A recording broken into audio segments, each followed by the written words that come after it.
नमस्कार, मी पंजाब डक. आज आहे 5 मार्च 2026.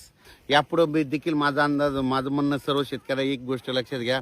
ज्यांच्याकडे टरबूज असेल, खरबूज असेल, कांदा असेल, हळद असेल, तर काय करा, मार्च महिन्याचा शेवटचा आठवडा, एप्रिल महिन्याचा शेवटचा आठवडा, मेच्या महिन्याच्या शेवटचा आठवडा आणि जूनच्या शेवटच्या आठवड्यात प्रत्येक शेवटच्या आठवड्यात वातावरणात चेंज होणार, बदल होणार. म्हणून हे अंदाज सर्व शेतकऱ्यांनी 4ही महिन्याच्या शेवटच्या आठवड्यात घ्यायचा.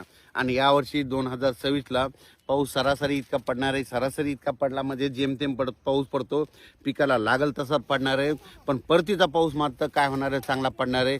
परतीचा पाऊस मात्र अहिल्यानगर जिल्हा, सोलापूर जिल्हा, कोल्हापूर, सांगली, सातारा, लातूर, बीड, धाराशिव, नांदेड ह्या जिल्ह्याला परतीचा पाऊस चांगला पडणार आहे. अहिल्यानगरकडे परतीचा पाऊस पडणार आहे. म्हणून हे 2026चा या जिल्ह्यातल्या देखील सर्व शेतकऱ्यांना अंदाज लक्षायचा. ज्या वर्षी सरासरी इतका पाऊस पडतो ना, त्या वर्षी शेतकऱ्याचं पिकं चांगले येतात. म्हणून हे देखील लक्षात यायचं. तर पाहू शकता, मी देखील आता ना माझं ते हरभरं वरचं काढलेलं आहे आणि हे देखील आता हरभरं काढणं चालू आहे. हे ज्याची देखील वळी चालू आहे. याचा परवा दिवसाला तुम्हाला याला किती आवरी झालं याचा देखील तुम्हाला उतार दिला जाईल. ही देखील खूप चांगले आलेलं जाते.